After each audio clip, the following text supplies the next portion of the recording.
বলতে গেলে আমি একদম পুরা দমে শেষ।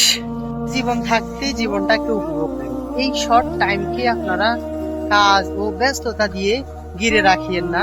এই টাইমটাকে একটু কাজে লাগান। এই টাইমটাকে কাজে লাগিয়ে আপনারা ঘুরুন, দেখুন, ঘুরে ঘুরে দেখুন যে কি অসাধারণ সৃষ্টি, মানুষ কিভাবে বসবাস করতেছে, মানুষ কতটুক সৌন্দর্য জায়গা নিয়ে বসবাস করতেছে। যারা শহরে রয়েছে, বেসিক্যালি যারা শহরে রয়েছে তারা কিন্তু ইট পাথরে, ওনার কোনো দুঃখ নাই, ওনার কোনো কষ্ট নাই। আসসালামু আলাইকুম। আসলে ভয় পেতে পেতে অবশেষে আমরা 8টা ঝর্ণার উপরে উঠছি। আসসালামু আলাইকুম। আজকে আমরা ফেনী রেলওয়ে স্টেশন থেকে সিটাগন্ড খুইয়াছড়া ঝর্ণা প্রপাত, যেটাকে ঝর্ণা রানীও বলা হয়, খুইয়াছড়া ঝর্ণা প্রপাতে। তবে ডাল সালাদ ভাত এগুলো আপনাদের থাকবে, প্যাকেজ 150 টাকা করে হবে। এটি হলো ফেনী রেলওয়ে স্টেশন।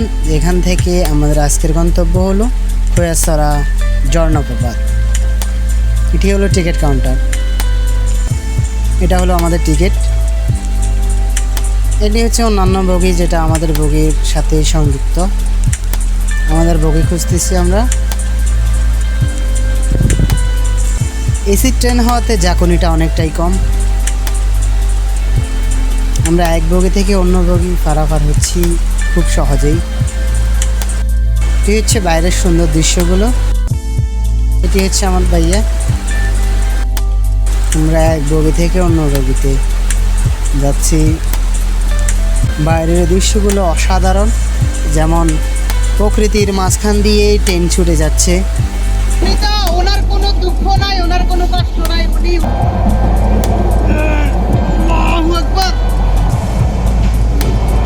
বাইরের দৃশ্যগুলো কিন্তু অসাধারণ। আমার ভাইয়া মাঝে মধ্যেই ফোর্স দিতেছে। আসসালামু আলাইকুম। আজকে আমরা ফেনী রেলওয়ে স্টেশন থেকে সিটাগন্ড খুইয়াছড়া ঝর্ণা প্রপাত, যেটাকে ঝর্ণা রানীও বলা হয়, খুইয়াছড়া ঝর্ণা প্রপাতে আমরা দুইজন আজকে যাচ্ছি। ফেনী থেকে খুইয়াছড়া যাওয়া পর্যন্ত সব খরচ মিলিয়ে কত টাকায় যাব এবং কি কি দেখবো ওটা দেখবো এবং আপনাদেরকেও দেখাবো ইনশাআল্লাহ। সাধারণত আয়না দেখলেই আমার মোবাইল নিয়ে সাদানি করতে মন চায়। এটা হচ্ছে আমার ভাইয়া। আসলে জীবনটা উপভোগ করতে হবে। চার দেওয়ালের মাঝখানে শুধু সুখ নেই, সুখ রয়েছে এই প্রকৃতিতে হারিয়ে যাওয়ায়, অসাধারণ প্রকৃতি। রেলওয়ে স্টেশন থেকে আপনারা যাবতীয় প্রয়োজনীয় খাবার বা পানির বোতল করে নিয়ে নিতে পারেন। টুরিস্ট প্লেসগুলোতে খাবারের দাম একটু বেশিই থাকে। রওনা হয়ে গেলাম। আজকে টুরিস্টদের আনাগোনা একটু বেশি দেখা যাচ্ছে।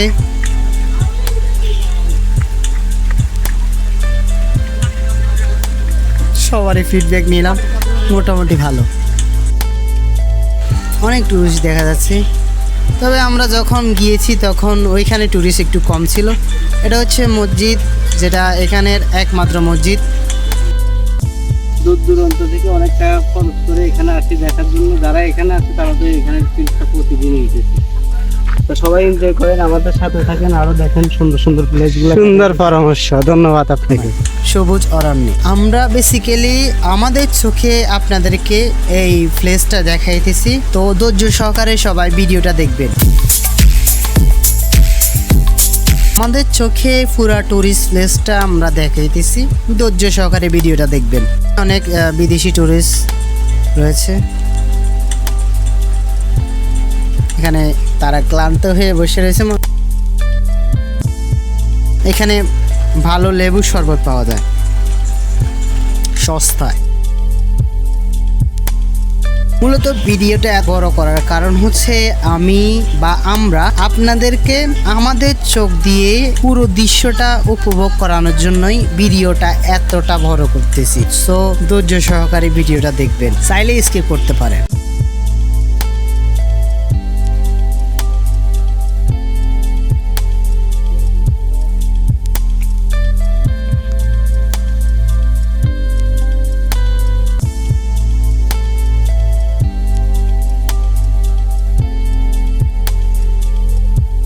যতই দেখছি ততই অবাক হচ্ছি আল্লাহর অপরূপ সৌন্দর্য, আল্লাহর অপরূপ সৃষ্টি দেখে। এটা হচ্ছে সর্বশেষ দোকান যেখান থেকে আপনারা এখানে 100 টাকা হবে জুস বা এখানে কি ফ্রেশ জুস দিতে পারেন। অবশ্যই ফ্রেশ, আপনি যেটা বলবেন এটাই বানিয়ে দেবে। জুস 20 টাকা, তরমুজ বর্ষার আছে, জন্য sorry, সুন্দর ব্যবস্থা আনারস আছে, রয়েছে। লেবু আছে, দধি আছে, মিক্সার না? দুধি বানানো আছে, কলা আছে। গতবার আসছিলাম, এখানে একটা দোলনা ছিল, এখন সেটা নেই, এখন তবে অনেকটাই একজন বড় হয়েছে ভাইয়ের আগের সামনে থেকে। আছি, উনি জুস বানাইতেছে কলার, এরপরে দধি মিক্স করে একটা জুস বানাইতেছে। ওই জুসটাই খাবো এবং আপনাদেরকে রিভিউ দেবো কেমন হয়েছে। এরপরে এখান থেকে খাওয়ার অর্ডার দিব। আপনারা যদি চান খাওয়ার অর্ডার দিতে, তাহলে এখান থেকে খাওয়ার অর্ডার দিতে পারেন। এখানে কলা, দধি এবং চিনি আরও অন্যান্য জিনিসের সমন্বয়ে আমার মনে হয় লেবু দিচ্ছেন। আচ্ছা আচ্ছা, সব কিছু মিলিয়ে উনি একটা শরবত বানাইতেছেন আমাদের জন্য, আমাদের দুইজনের জন্য আমি শরবত বানাই। আমাদের জুস চলে আসছে, এই যে আমার ভাইয়া খাইতে আছে। আমি টেস্ট করে দেখবো, টেস্ট করার পর রিভিউটা দেবো ইনশাল্লাহ।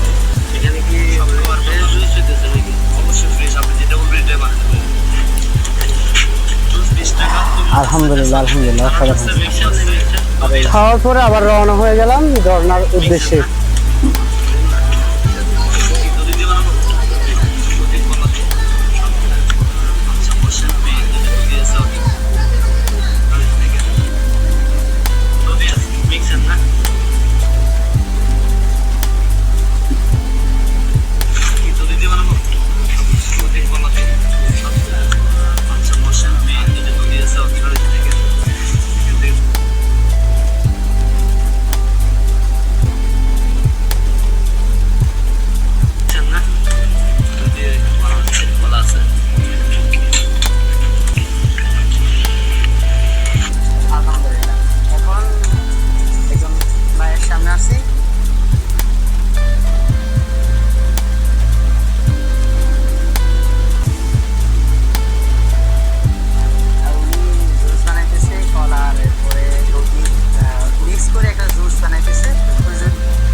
স্বাদটা কিন্তু অসাধারণ ছিল, তো স্ট্রটা একটু ভেজাল করতেছিল, ওই জন্য ফেলে দিছি।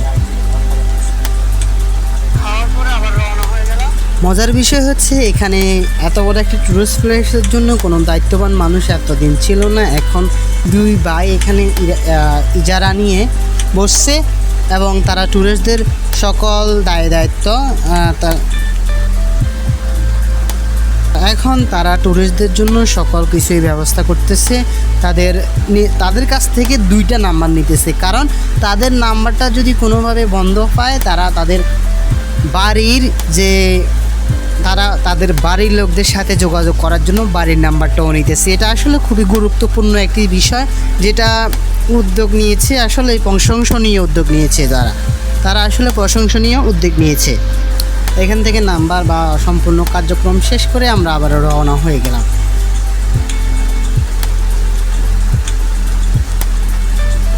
বিষয়গুলো আসলে অসাধারণ ছিল। প্রত্যেকটা পথঘাটি দর্শনীয় স্থান বা প্রত্যেকটা পথঘাটি অসাধারণ লেগেছে আমার কাছে। তাই আমি প্রত্যেকটা মুহূর্তকেই প্রত্যেকটা মুহূর্তকেই ক্যামেরাবন্দি করে আপনাদেরকে দেখাচ্ছি সরাসরি, যেন আপনারা আমার চোখ দ্বারা আপনারা দেখতে পান পুরো বিষয়টা কেমনেভাবে আমি উপরে উঠলাম, কি সমস্যা হয়েছে বা কি আশপাশের সকল দৃশ্যই আপনাদেরকে দেখানোর চেষ্টা করেছি। ধৈর্য সহকারে বিষয়টা দেখুন, আর যদি ভালো না লাগে স্কিপ করতে পারেন।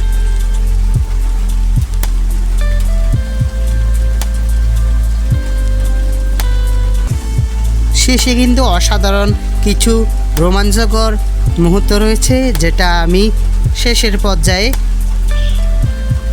অনুভব করেছি। পাহাড়ি পথগুলো চ্যালেঞ্জিংয়ের পাশাপাশি অনেকই রোমাঞ্চকর ছিল, যেটা ব্যক্তিগতভাবে আমার কাছে অনেক ভালো লেগেছে। গুড, ফিলিংস আর গুড। সত্যি বলতে এ ভাইয়ের অনেকটাই কষ্ট হয়েছে, দেখলে বোঝা যায় অনেক পরিশ্রমী মানুষ। সবাই নিজ নিজ অনুভূতিটা প্রকাশ করতেছে, অসাধারণ লেগেছে তাদের কাছে। দেখা যাক কি হয় সামনে।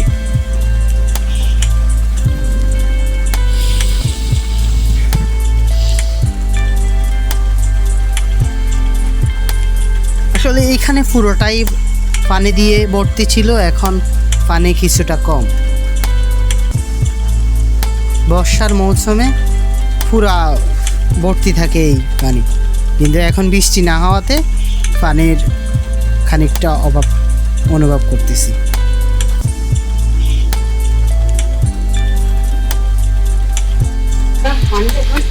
একদম পানিতে কলগুলো ছিল, তবে এখন সিজন না থাকার কারণে আসলে পাহাড়ি অঞ্চলে ঘোরার জন্য সিজন না থাকার কারণে না, এরপর আপনার অতিরিক্ত ফ্যাট থাকা যাবে না। যদি ফ্যাট বা বুড়ি থাকে তাহলে অনেক কষ্ট সহ্য করতে হবে আপনাকে, যেটা আসলে আপনার জন্য অসম্ভব হয়ে দাঁড়াবে।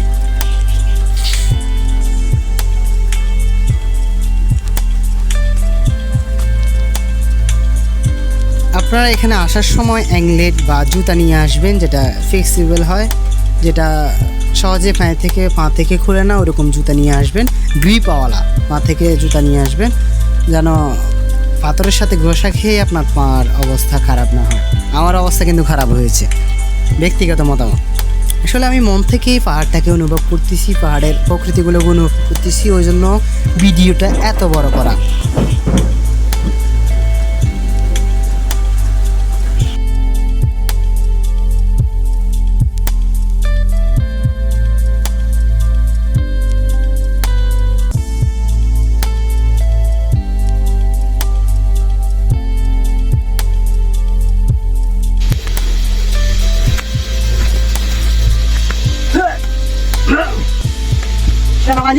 আমাদের রবিন কিভাবে উঠে, আমি এক হাত দিয়ে উঠতেছি, ওর দুই হাত দিয়ে উঠতেছে। ওর যে পুরুষ না এটা বুঝেই গেছে, প্রেম করে কিন্তু প্রেমিকার সাথে থাকে না, অন্য বেটার সাথে কানেকশন আছে।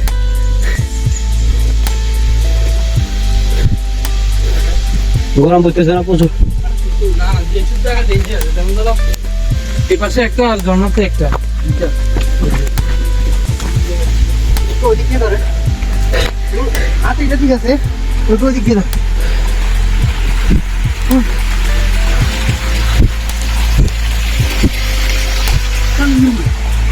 আমি দিতে না পানি তুলি মোবাইল দিকে নিয়ে নি একটু ভাবি জিনিস।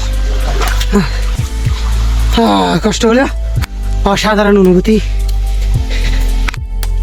আবার নামার সময় কিন্তু এরকম কষ্ট হবে না, অনেকটা রিল্যাক্সে নামা যাবে। এটা খুবই ভালো।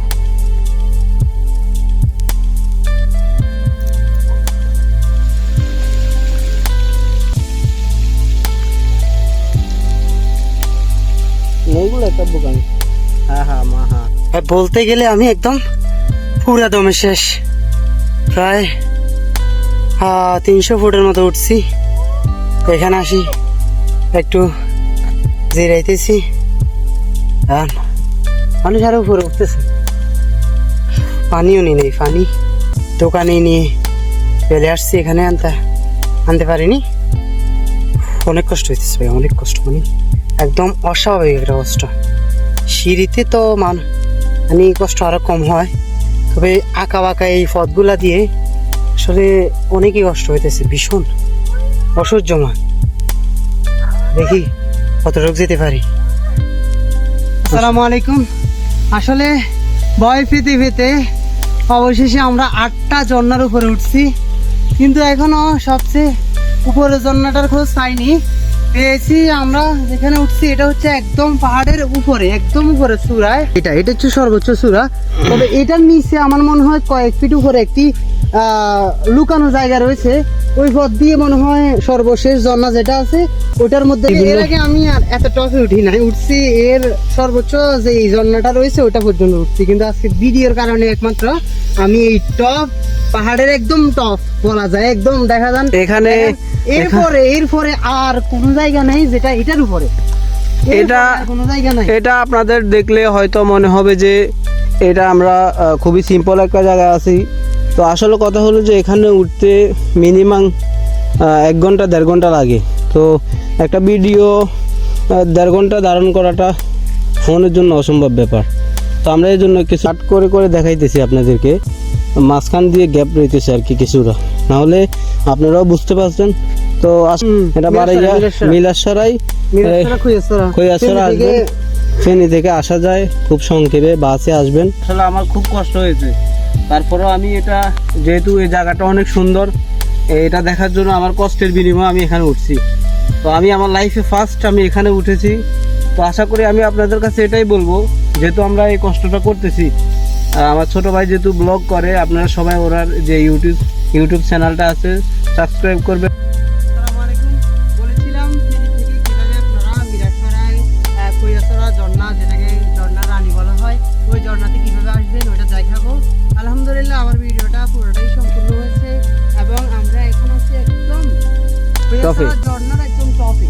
8টি ঝর্ণা অবস্থিত, এই খৈয়াছড়া ঝর্ণায় 8টি ঝর্ণা অবস্থিত এবং 8টি ঝর্ণার উপরেই যে পাহাড়ের টপ চূড়াটা রয়েছে, আমরা কিন্তু একদম পাহাড়ের টপ চূড়াটার মধ্যে রয়েছি। নিচে গেলে নিচে যাওয়ার সময় আস্তে আস্তে সকলে এক্সপ্লোর করবো, কিন্তু এখন আমরা একসাথে একবারে টপে উঠে গেছি। তো দেখুন, ভিডিওটা দেখুন, জীবন থাকতে জীবনটাকে উপভোগ করুন। এই শর্ট টাইমকে আপনারা কাজ ও ব্যস্ততা দিয়ে ঘিরে রাখিয়েন না, এই টাইমটাকে একটু কাজে লাগান। এই টাইমটাকে কাজে লাগিয়ে আপনারা ঘুরুন, দেখুন, ঘুরে ঘুরে দেখুন যে কি অসাধারণ সৃষ্টি, মানুষ কিভাবে বসবাস করতেছে, মানুষ কতটুক সৌন্দর্য জায়গা নিয়ে বসবাস করতেছে। যারা শহরে রয়েছে, বেসিক্যালি যারা শহরে রয়েছে তারা কিন্তু ইট পাথরে অদ্ভুত দৃশ্যগুলো দেখতে দেখতে অভ্যস্ত হয়ে গেছে, তারা সবুজ দেখলে এখন অবাক হয়েছে।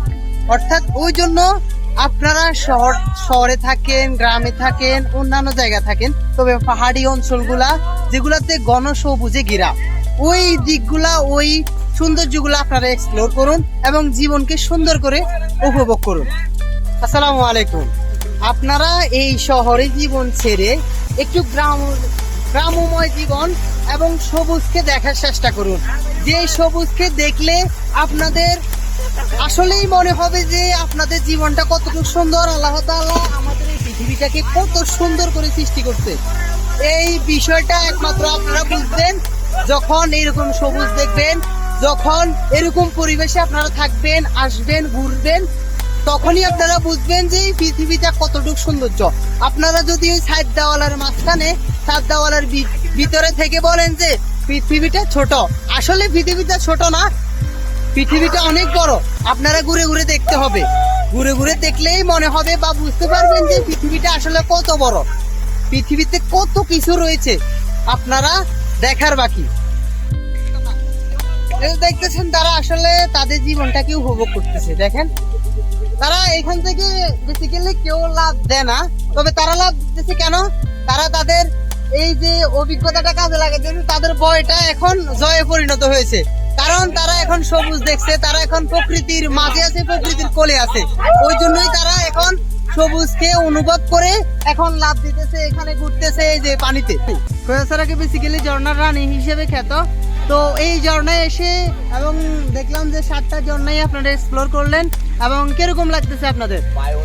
সেই সেই অসাধারণ, বলে ভাষা প্রকাশ করা যাবে না একদম।